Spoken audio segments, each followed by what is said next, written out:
Hello everyone, welcome back to our online classes. देखिए, आज की क्लास में हमें क्या पढ़ना है ये हम डिसाइड करते हैं। सबसे पहले वही अपना मेथड कि हमने लास्ट क्लास में क्या पढ़ा था। इस सेकेंड चैप्टर के अंदर अभी तक हमने दो बातें पढ़ी हैं। नंबर एक, सबसे पहले हमने पढ़ा इलेक्ट्रिक फ्लक्स, विद्युत फ्लक्स, और दूसरा हमने पढ़ा कल की क्लास में पढ़ा था चार्ज डिस्ट्रीब्यूशन यानी आवेश वितरण। ये दो बातें हमने पढ़ी है। और जैसा मैंने चैप्टर के स्टार्टिंग में आपको बताया था कि इस चैप्टर के अंदर हमें गाउस का नियम और इसके एप्लीकेशन, और साथ में इसके क्या पढ़ने हैं हमें एप्लीकेशन। एप्लीकेशन का मतलब हो गया इसके अनुप्रयोग। ठीक है, ये दो बातें हमें पढ़नी है इस चैप्टर के अंदर। तो उन्हीं दो बातों की हमने तैयारी के रूप में हमने इस चैप्टर के अंदर दो चीजें पढ़ी है। नंबर एक पढ़ा हमने इलेक्ट्रिक फ्लक्स, नंबर एक तो हमने पढ़ा इलेक्ट्रिक फ्लक्स, और सेकेंड थिंग हमने पढ़ी चार्ज डिस्ट्रीब्यूशन। दूसरा हमने पढ़ा चार्ज डिस्ट्रीब्यूशन, आवेश वितरण जिसे कहा जाता है। ठीक है, ये कल की क्लास में पढ़ा था हमने चार्ज डिस्ट्रीब्यूशन, जो मेनली दो टाइप का है, दो प्रकार का है। एक को बोला जाता है सतत और एक को बोला जाता है असतत। एक को बोलते हैं सतत, एक को असतत, लीनियर और नॉन लीनियर। सतत का मतलब हो गया कि जो आवेश है, यदि आवेश का फैलाव पदार्थ पर एक समान रूप से हो तो इसे कहा जाता है सतत आवेश वितरण। और यदि आवेश का फैलाव असमान रूप से वितरित हो, आवेश का फैलाव असमान रूप से हो, कहीं पर ज्यादा हो कहीं पर कम हो, तो इस प्रकार के आवेश वितरण को कहा जाता है असतत आवेश वितरण। फिर जो सतत आवेश वितरण है उसे हमें डिटेल में पढ़ना था, जो तीन प्रकार का था। एक को हमने कहा रेखीय आवेश वितरण, जिसे हमने दर्शाया लैम्डा से। लैम्डा बराबर था Q बटा L, इकाई लंबाई पर उपस्थित कुल आवेश। दूसरा हमने पृष्ठीय आवेश वितरण सिग्मा, इसे हमने पढ़ा Q बटा S, इकाई क्षेत्रफल पर उपस्थित कुल आवेश। तीसरा हमने पढ़ा रो या आयतनिक आवेश वितरण, जिसका मान था Q डिवाइडेड बाई V, यानी इकाई आयतन पर उपस्थित कुल आवेश। क्या कहलाता है? आयतनिक आवेश वितरण। ठीक है, ये तीन प्रकार का हमने सतत आवेश वितरण कल की क्लास में डिटेल में पढ़ा था। इससे पहले हमने पढ़ा था इलेक्ट्रिक फ्लक्स। इलेक्ट्रिक फ्लक्स को हिंदी में बोला जाता है विद्युत फ्लक्स। इसे हिंदी में हमने क्या बोला? विद्युत फ्लक्स। विद्युत फ्लक्स हमने इस चैप्टर के स्टार्टिंग में पढ़ा। क्या होता है विद्युत फ्लक्स?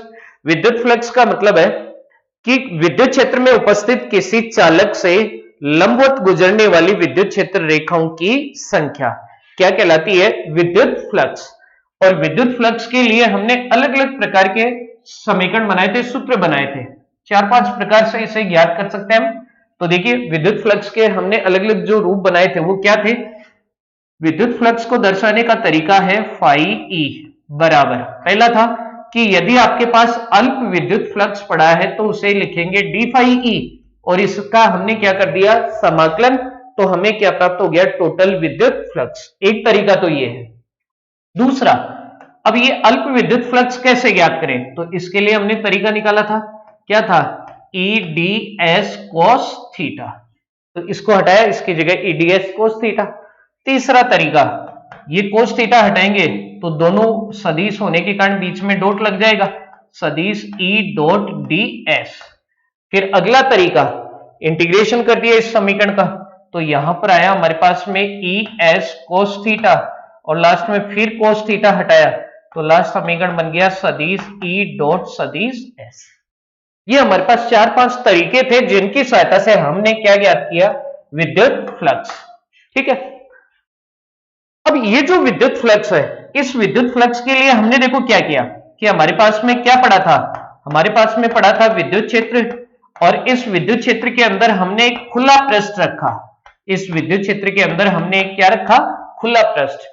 तो खुले पृष्ठ से कितनी विद्युत क्षेत्र रेखाएं लंबवत गुजरेगी, इस बात को बताने के लिए हमने ये तरीका काम में लिया, और इसी तरीके के आधार पे हमने किसको डिफाइन किया? विद्युत फ्लक्स को। ठीक है, अब फिर सवाल उठा कि अब ये जो गाउस का नियम है वो क्या है और इसे क्यों काम में लिया जा रहा है।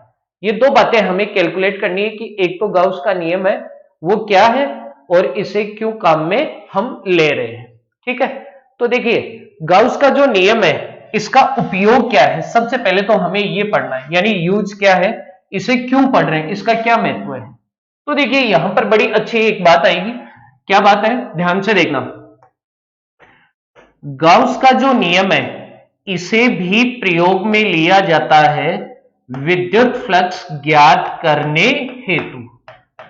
गाउस के नियम को क्यों काम में लेते हैं, गाउस के नियम को काम में लेते हैं विद्युत फ्लक्स को कैलकुलेट करने हेतु, विद्युत फ्लक्स ज्ञात करने हेतु, विद्युत फ्लक्स ज्ञात करने हेतु किसका प्रयोग किया जाता है, गाउस के नियम का।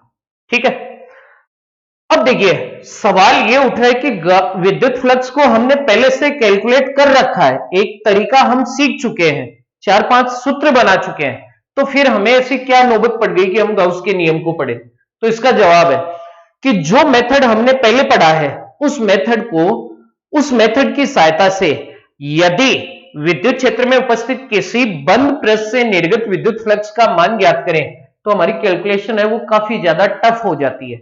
इसलिए इस टफ कैलकुलेशन से बचने के लिए हमने एक नियम बनाया, उस नियम को कहा जाता है गाउस का नियम। तो अगर आपके पास एक खुला पृष्ठ है, यदि आपके पास एक कैसा पृष्ठ है, खुला पृष्ठ है, सिंगल पृष्ठ है, सिंगल सरफेस है, तो उस स्थिति में जो हमने पीछे सूत्र बनाए थे वो आप काम में ले सकते हो, वो तरीका काम में ले सकते हैं। लेकिन यदि आपके पास विद्युत क्षेत्र में कैसा पृष्ठ पड़ा है, बंद पृष्ठ, विद्युत क्षेत्र में कैसा पृष्ठ पड़ा है, बंद पृष्ठ, तो बंद पृष्ठ से गुजरने वाला टोटल विद्युत फ्लक्स ज्ञात करने के लिए हम किसका इस्तेमाल करेंगे, गाउस के नियम का। कौन से नियम का प्रयोग करेंगे, गाउस के नियम का। ठीक है, इससे थोड़ा इजी रहेगा काम अपना। ठीक है, वरना कैलकुलेट तो उस तरीके से भी कर सकते हैं, लेकिन अगर आप गाउस का नियम काम में लोगे तो वहां पर आपकी कैलकुलेशन थोड़ी इजी बन जाएगी। ठीक है, तो सबसे पहली चीज कि गाउस के नियम को क्यों काम में लिया जाता है, तो इसका जवाब आ गया आपके पास। क्या जवाब आया कि किसी विद्युत क्षेत्र में उपस्थित बंद पृष्ठ से निर्गत विद्युत फ्लक्स का मान ज्ञात करने हेतु किसका प्रयोग किया जाता है, गाउस के नियम का। आपके पास एक विद्युत क्षेत्र है और उस विद्युत क्षेत्र से निर्गत विद्युत फ्लक्स का आपको मान ज्ञात करना है, बंद पृष्ठ से निर्गत, तो उस स्थिति में आप किसका प्रयोग करोगे, गाउस के नियम का। ठीक है, अब देखो नियम कहता क्या है। ठीक है, नियम का कथन बनाने से पहले हम ये देख लेते हैं कि विद्युत फ्लक्स कैलकुलेट करने के लिए हमें क्या क्या चाहिए, उन्हीं से हम फिर नियम बना लेंगे। ठीक है, ध्यान से देखना। मान लीजिए कि यहां पर आपके पास एक पॉजिटिव चार्ज है जिसका मान हमने मान लिया कितना है, Q। तो जो बातें आपने पीछे पढ़ी है वही मैं रिपीट कर रहा हूं, ध्यान से देखना। आवेश से तो अपने चारों ओर अपना क्या बनाएगा, प्रभाव क्षेत्र। प्रभाव क्षेत्र को बोला जाएगा विद्युत क्षेत्र। विद्युत क्षेत्र को बोर्ड के ऊपर दर्शाने के लिए ग्राफीय रूप चाहिए, ग्राफीय रूप के लिए हमने बना दी विद्युत क्षेत्र रेखाएं। धनावेश से तो विद्युत क्षेत्र रेखा किधर होगी, बाहर की। ये पहली हो गई आउटवर्ड, ये मान लिया हमने दूसरी, वैसे टूटेगी नहीं, ये कंटिन्यू है। फिर इसी प्रकार ये इधर एक और आ गई, फिर ये आ गई। सभी विद्युत क्षेत्र रेखाएं इस धनावेश के कारण किधर होगी, आउटवर्ड डायरेक्शन में होगी, बाह्य दिशा में होगी। ठीक है, अब ये जो विद्युत क्षेत्र है इसे हमने डिनोट कर दिया सदिश ई से। ठीक है, गाउस का नियम क्या कहता है, क्या चाहिए हमें, विद्युत फ्लक्स, और विद्युत फ्लक्स भी कौन से पृष्ठ से चाहिए, बंद पृष्ठ से। तो अब इस विद्युत क्षेत्र के अंदर मैंने किसी भी आकार आकृति का एक बंद पृष्ठ रख दिया। कैसी भी आकार आकृति हो सकती है, मैंने ये एक किसी भी आकार आकृति का मैंने इसमें क्या रख दिया, बंद पृष्ठ। ठीक है, अब देखो आप ये देख रहे हैं कि जब आप इस बंद पृष्ठ को इस विद्युत क्षेत्र में रखते हैं तो कुछ विद्युत क्षेत्र रेखाएं इसके लंबवत निर्गत होती हैं, बाहर की ओर गुजरती हैं। ठीक है, और ये लंबवत गुजरने वाली टोटल विद्युत क्षेत्र रेखाएं हैं, उन्हीं की संख्या क्या कहलाएगी, उन्हीं की संख्या कहलाएगी विद्युत फ्लक्स। ठीक है, तो अब देखो हमें क्या क्या चाहिए। दूसरी चीज, एक चीज और, यहां पर जो मीडियम है, माध्यम है, वो अभी हम मानकर चल रहे हैं कि कैसा माध्यम है, निर्वात। अभी माध्यम कैसा मानकर चल रहे हैं, निर्वात। ठीक है, तो देखिएगा सब लोग ध्यान से देखना। अब विद्युत फ्लक्स ज्ञात करने के लिए हमें क्या क्या चाहिए, विद्युत फ्लक्स ज्ञात करने के लिए हमारे पास में क्या क्या होना चाहिए। यहां पर नंबर एक चीज, विद्युत फ्लक्स तभी होगा जब आपके पास क्या पड़ा होगा, विद्युत क्षेत्र। क्या पड़ा होगा, विद्युत क्षेत्र। अगर विद्युत क्षेत्र ही नहीं है तो फिर पृष्ठ से कौन गुजरेगा? कोई नहीं गुजरेगा, और कोई नहीं गुजरेगा तो इसका मतलब विद्युत क्षेत्र रेखा, गुजरने वाली विद्युत क्षेत्र रेखाओं की संख्या 0, और 0 है तो विद्युत फ्लक्स भी क्या हो गया? 0। ठीक है, तो एक तो हमें चाहिए विद्युत क्षेत्र। नंबर 2, दूसरा गाउस का नियम तभी काम में लेना है जब आपके पास कैसा पृष्ठ पड़ा है? विद्युत क्षेत्र में बंद पृष्ठ। तो दूसरी चीज कि जिस पॉइंट पर आप विद्युत फ्लक्स ज्ञात करना चाहते हैं उस पॉइंट के ऊपर हमें क्या चाहिए? बंद पृष्ठ चाहिए। ठीक है, तीसरी बात, अभी ये जो कंडीशन हमने जो डायग्राम बनाया है उसमें मध्यम कैसा माना है? निर्वात। मध्यम कैसा माना है? निर्वात। तो इन तीनों बातों को जोड़ते हुए हम गाउस के नियम का कथन बना लेते हैं। देखो कथन क्या है, गाउस का नियम क्या कहता है, मैं इधर लिख रहा हूं। निर्वात में सबसे पहली चीज कि माध्यम कैसा है? निर्वात। निर्वात में स्थित किसी विद्युत क्षेत्र से, निर्वात में स्थित किसी विद्युत क्षेत्र में उपस्थित बंद पृष्ठ से निर्गत कुल विद्युत फ्लक्स, बंद पृष्ठ से निर्गत कुल विद्युत फ्लक्स बंद पृष्ठ में उपस्थित कुल आवेश, बंद पृष्ठ में उपस्थित कुल आवेश, कुल आवेश को लिखते हैं समेशन ऑफ क्यू, टोटल आवेश का योगफल हो गया। ठीक है, तो ये हो गया आपके पास बंद पृष्ठ में उपस्थित कुल आवेश का 1/ε0 गुना होता है। कितना गुना होगा? 1/ε0 गुना होता है। ठीक है, निर्वात है इसलिए हमने लिखा है 1/ε0 गुना होता है। ठीक है, अब यह है आपका गाउस का नियम। गाउस का नियम क्या कह रहा है कि निर्वात है, निर्वात के अंदर विद्युत क्षेत्र पड़ा है, विद्युत क्षेत्र में बंद पृष्ठ पड़ा है, तो बंद पृष्ठ से कुछ विद्युत बल रेखाएं, विद्युत क्षेत्र रेखाएं बाहर की ओर निर्गत होगी, यानी विद्युत फ्लक्स गुजरेगा। तो बंद पृष्ठ से गुजरने वाला टोटल विद्युत फ्लक्स इस बंद पृष्ठ में उपस्थित टोटल आवेश का 1/ε0 गुना होता है। ये क्या कहलाता है? गाउस का नियम। इसे गणितीय रूप से लिखें तो अब देखो कैसे लिखेंगे। गाउस का नियम बता रहा है टोटल विद्युत फ्लक्स को, तो विद्युत फ्लक्स का मतलब फाई ई और साथ में हो गया टोटल, कुल विद्युत फ्लक्स फाई ई टोटल बराबर क्या हुआ? बंद पृष्ठ में उपस्थित कुल आवेश यानी समेशन क्यू, और इसका कितना गुना? 1/ε0 गुना। तो मैं लिख सकता हूं फाई ई टोटल, टोटल नहीं भी लिखोगे तो भी मतलब वही है, फाई ई टोटल बराबर हो गया समेशन क्यू बटा ε0। ये निर्वात की स्थिति में क्या कहलाता है? गाउस का नियम। मैं लिख देता हूं इसे दोबारा से, देखिए गाउस का जो नियम है वो निर्वात की स्थिति में क्या कहता है, मैं यहां लिख रहा हूं फाई ई टोटल बराबर यहां से ये हो गया समेशन क्यू बटा ε0। ये क्या कहलाता है? ये कहलाता है निर्वात की स्थिति में गाउस का नियम। ठीक है, अब यहां पर सवाल आया कि जरूरी थोड़ी कि हर जगह निर्वात ही हो सकता है कि उस निर्वात के स्थान पर कोई माध्यम हो, तो माध्यम की उपस्थिति में विद्युत फ्लक्स क्या होगा? तो माध्यम आएगा तो फिर वहां पर निर्वात की विद्युतशीलता नहीं आएगी, वहां पर क्या आ जाएगी? यहां आ जाएगी माध्यम की विद्युतशीलता। यानी मैं इसे लिख सकता हूं, देखिएगा मैं इसे रब कर देता हूं, माध्यम की उपस्थिति के अंदर ये विद्युत फ्लक्स क्या होगा? देखिएगा मैं इसे लिख सकता हूं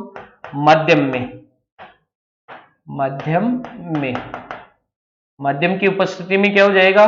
माध्यम की उपस्थिति में वही बंद पृष्ठ से निर्गत टोटल विद्युत फ्लक्स फाई ई टोटल बराबर ये हो गया आपके पास समेशन क्यू, और माध्यम की उपस्थिति में ε0 की जगह आ जाएगा ε0। ये माध्यम की उपस्थिति में क्या कहलाता है? गाउस का नियम।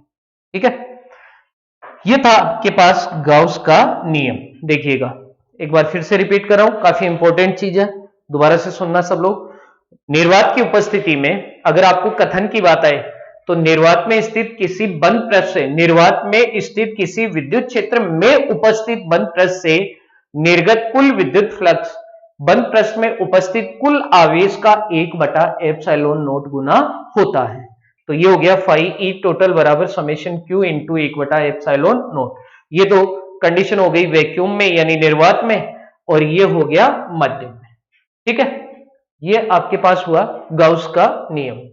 अब देखो गाउस के नियम की सहायता से हमें अलग अलग पदार्थों के लिए, गाउस के नियम की सहायता से अलग अलग पदार्थों के लिए हमें विद्युत क्षेत्र की गणना करनी है।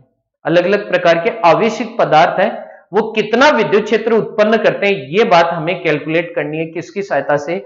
गाउस के नियम की सहायता से। ठीक है, तो ये सब बातें कैलकुलेट करने से पहले हमें गाउस के नियम को प्रयोग में लेने से पहले, मैं ये कहूं कि गाउस के नियम को उपयोग में लेने से पहले गाउस के नियम को काम में लेने की क्या क्या शर्तें हैं, किस प्रकार से हमें गाउस के नियम को काम में लेना है, इन कुछ बातों का हमें पता होना चाहिए। ठीक है, यानी एक तरह से यूं मान लो कि कुछ इंपॉर्टेंट बातें हैं जो आपको गाउस के नियम के लिए ध्यान में रखनी है। ठीक है, नंबर 1, सबसे पहली चीज बहुत ही जरूरी है, गाउस का नियम कभी भी खुले पृष्ठ पर लागू नहीं होगा। गाउस का नियम है वो कभी भी खुले पृष्ठ पर लागू नहीं होगा। गाउस का नियम सदैव बंद पृष्ठ के ऊपर ही लागू होगा। किस पर लागू होगा? बंद पृष्ठ पर। ठीक है, यानी इसका मतलब क्या है?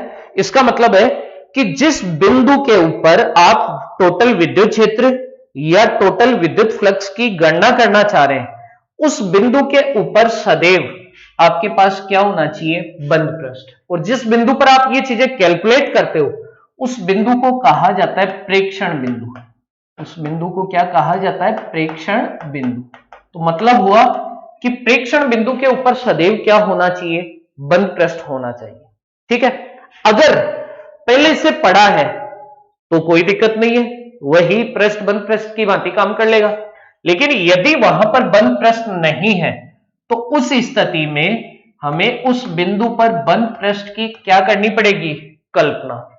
और ये जो काल्पनिक बंद पृष्ठ है, इस काल्पनिक बंद पृष्ठ को कहा जाता है गाउसियन पृष्ठ। इस काल्पनिक बंद पृष्ठ को क्या कहा जाता है? गाउसियन पृष्ठ। तो सबसे इंपॉर्टेंट शर्त हो गई ये गाउस के नियम की कि गाउस का नियम तभी उपयोग में आएगा जब आपके पास उस प्रेक्षण बिंदु पर क्या पड़ा होगा? गाउसियन पृष्ठ।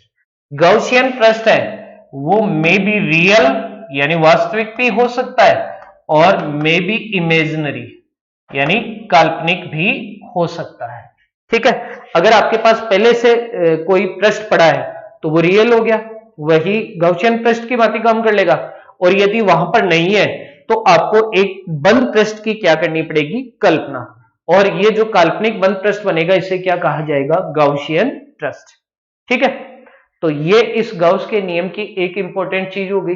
दूसरी बात, सवाल उठा कि चलो पड़ा है, अगर गाउसियन पृष्ठ पड़ा है यानी बंद पृष्ठ पड़ा है, तब तो हमें कुछ करना ही नहीं है, बस डायरेक्ट गाउस का नियम लागू करना है और अपनी कैलकुलेशन स्टार्ट करनी है।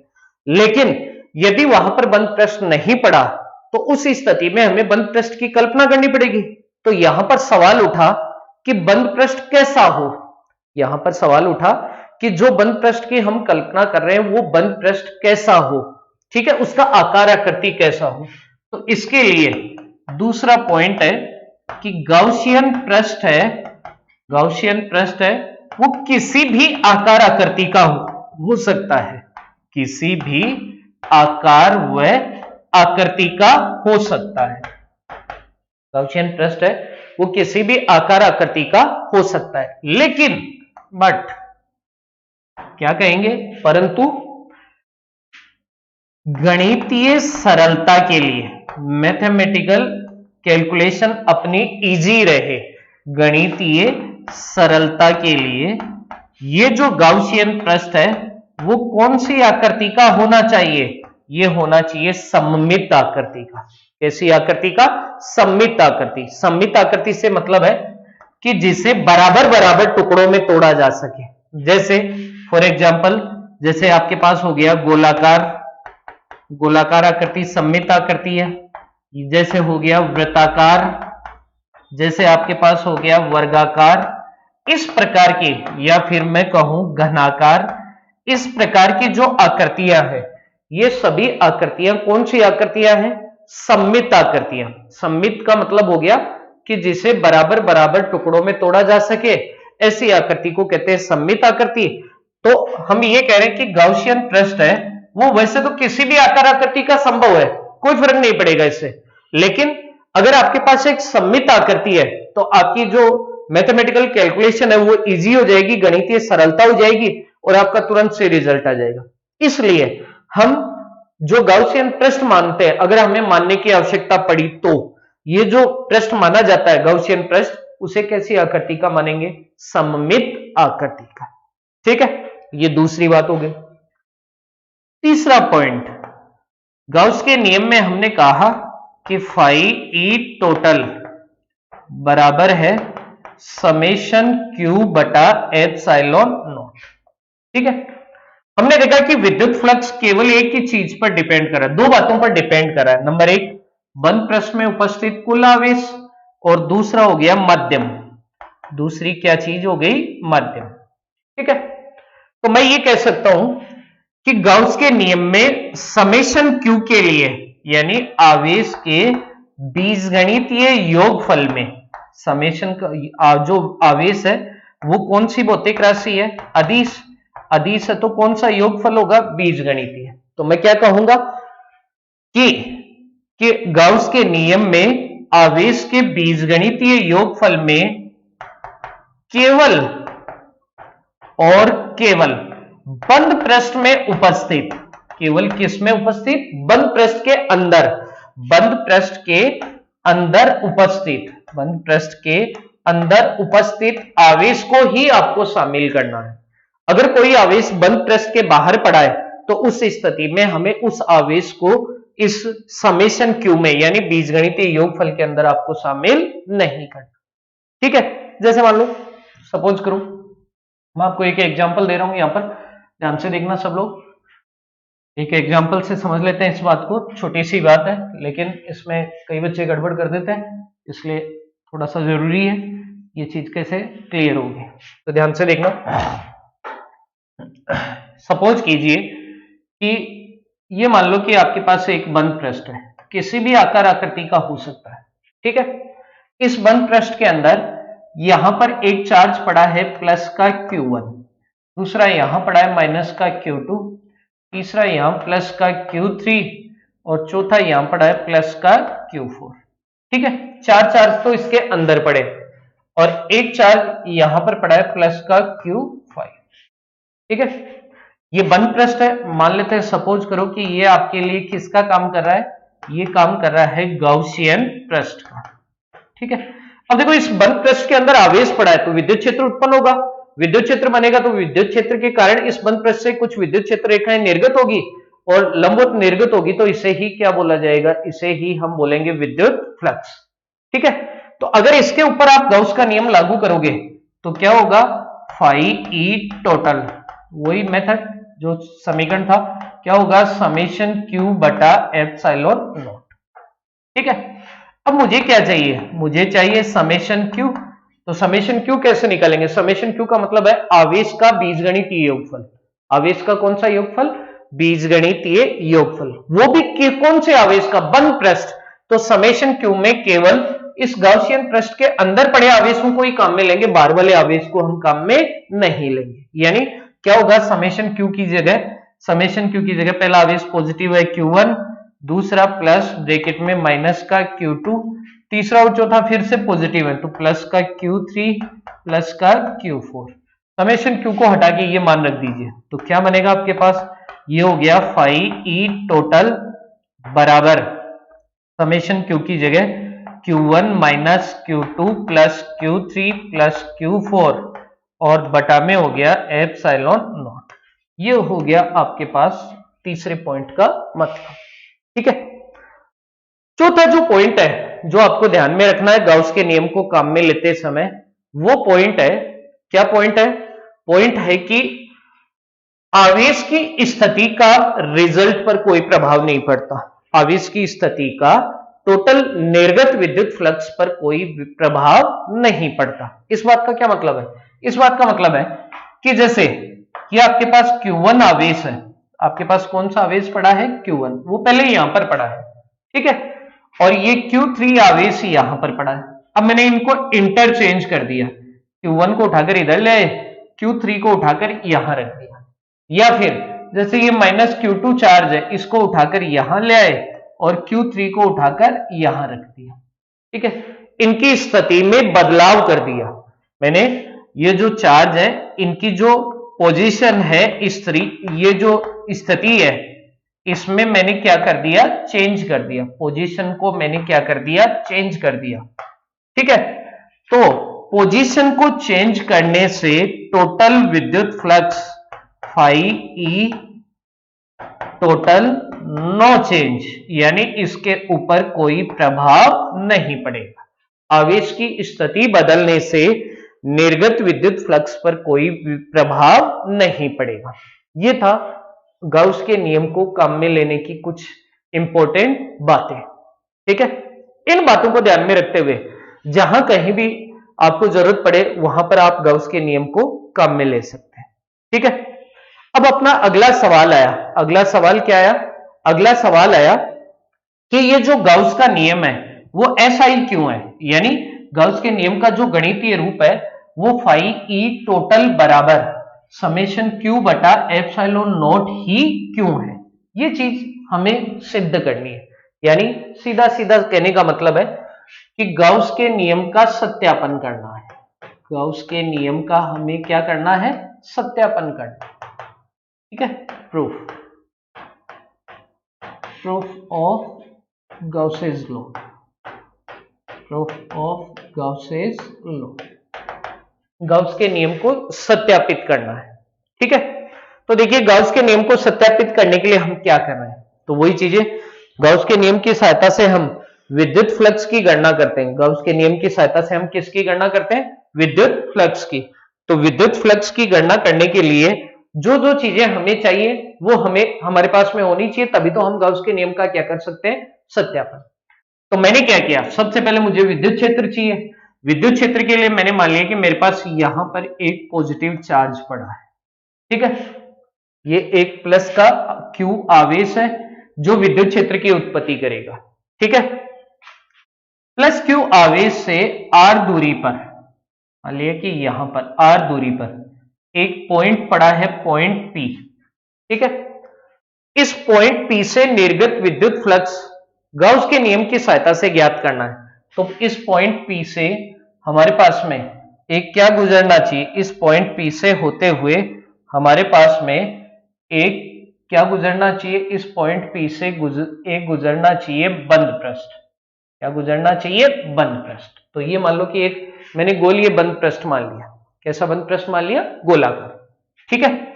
यानी यहां पर विद्युत क्षेत्र तो है ही आवेश के कारण, और इस पॉइंट से मुझे विद्युत क्षेत्र, इस पॉइंट से गुजरने वाला मेरे पास क्या चाहिए था? मुझे क्या चाहिए था? इस पॉइंट से गुजरने वाला टोटल विद्युत फ्लक्स। तो उसके लिए मैंने इस पॉइंट P से गुजरता हुआ एक क्या मान लिया? बंद पृष्ठ। क्या मान लिया? बंद पृष्ठ। वो भी कैसी आकृति का? गोली, ठीक है। तो आप देख रहे हैं कि ये Q आवेश R दूरी पर यहां पर क्या उत्पन्न करेगा? विद्युत क्षेत्र। जो पॉजिटिव है तो बाहर की ओर होगा, इसका मान होगा E बराबर KQ बटा R स्क्वायर, और डायरेक्शन बाह्य दिशा में जो हो गई R की, ठीक है। तो यहां पर विद्युत क्षेत्र बना बाहर की दिशा में, ठीक है। अब टोटल विद्युत फ्लक्स ज्ञात करने से पहले मुझे चाहिए अल्प विद्युत फ्लक्स। तो अल्प विद्युत फ्लक्स ज्ञात करने के लिए मैंने यहां पर ले लिया एक अल्पांश। मैंने एक क्या ले लिया? अल्पांश। और अल्पांश की दिशा की बात करें तो पृष्ठ के तल के लंबवत बाहर की ओर, ये हो गया ds सदिश, ठीक है। दोनों एक ही दिशा में है तो थीटा बराबर कितना हो गया? 0। तो वही मेथड, सबसे पहले अल्प विद्युत फ्लक्स ज्ञात कीजिए। तो अल्प विद्युत फ्लक्स कैसे ज्ञात करेंगे? मैं लिख सकता हूं इसे अल्पांश से निर्गत अल्प विद्युत फ्लक्स, अल्पांश से निर्गत अल्प विद्युत फ्लक्स, इस अल्पांश से गुजरने वाला अल्प विद्युत फ्लक्स कितना होगा, इस बात का हमें पता करना है। ठीक है, तो देखिए अल्पांश से गुजरने वाला अल्प विद्युत फ्लक्स क्या लिखेंगे, डी फाई ई, और डी फाई ई बराबर अल्प विद्युत फ्लक्स क्या होगा, E D S cos theta. मेरे पास ये सारी चीजें पड़ी है। ठीक है, तो देखिए वैल्यू रख दो इसमें, डी फाई ई बराबर ई का मान, केवल मान रखना है, तो क्या हो गया ये के क्यू बटा आर ई स्क्वायर, आगे हो गया डी एस कॉस, और थीटा बराबर आपको पता है कितना है, 0, उस 0 की वैल्यू 1। तो ये हो गया अल्प विद्युत फ्लक्स डी फाई ई बराबर के क्यू बटा R E square into D S, equation number 1। ठीक है, ये जो विद्युत फ्लक्स है ये तो केवल इतने से भाग से गुजर रहा है, इस अल्पांश से गुजर रहा है। ठीक है, मुझे तो इस पूरे बंद पृष्ठ से चाहिए, तो बंद पृष्ठ से जो विद्युत फ्लक्स गुजरेगा उसे बोलेंगे टोटल विद्युत फ्लक्स। तो टोटल कैसे ज्ञात करेंगे, छोटे मान का यदि समाकलन किया जाए तो बड़ा मान प्राप्त होगा, यानी टोटल विद्युत फ्लक्स प्राप्त होगा। तो मैं क्या लिख सकता हूं यहां पर, अतः कुल विद्युत फ्लक्स, अतः कुल विद्युत फ्लक्स, टोटल विद्युत फ्लक्स क्या होगा, टोटल विद्युत फ्लक्स को मैं लिख सकता हूं फाई ई बराबर, तरीका क्या होगा, छोटे विद्युत फ्लक्स का क्या कर दो, समाकलन, तो integration of d phi E, और बंद पृष्ठ है तो बंद पृष्ठ को दर्शाने के लिए ये क्लोज सरफेस से एक सिंबल लगा दिया, रख दीजिए यहां पर value, integration of close surface d phi की जगह मान पड़ा है मेरे पास के क्यू बटा आर ई स्क्वायर, और आगे हो गया डी एस। ठीक है, समाकलन करते हैं तो जो नियत राशियां हैं वो समाकलन के कहां जाएगी, बाहर। तो देखिए यहां से के नियत, क्यों नियत, स्मॉल आर भी नियत, तो बाहर आ गए, ये हो गया के क्यू बटा स्मॉल आर ई स्क्वायर, यहां बचा इंटीग्रेशन क्लोज सरफेस, और ये हो गया डीएस। तो अब देखिएगा डीएस का मतलब है इस छोटे से वृत्तीय भाग का क्षेत्रफल, क्या हो गया, डीएस। अब यदि इसका समाकलन किया जाए तो ऐसे बहुत सारे छोटे छोटे अल्पांश जुड़ेंगे और पूरे भाग के क्षेत्रफल के क्या हो जाएंगे, बराबर।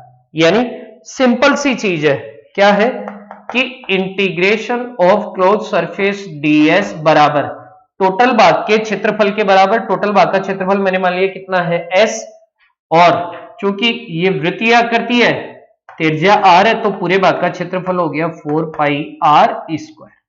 ठीक है, तो ये वैल्यू रख दीजिए, यहां पर वैल्यू रखेंगे तो देखो क्या होगा, तो इसलिए ये मान रखेंगे तो वहां पर, यानी इंटीग्रेशन ऑफ डीएस की जगह क्या सीधा रख देंगे, 4 पाई आर स्क्वायर, तो वहां रखेंगे तो क्या होगा, इसलिए फाई ई बराबर ये हो गया के क्यू बटा आर स्क्वायर इंटू, और आपके पास ये हो गया 4 पाई आर स्क्वायर। ठीक है, इसे थोड़ा सा और सोल्व कर लेते हैं।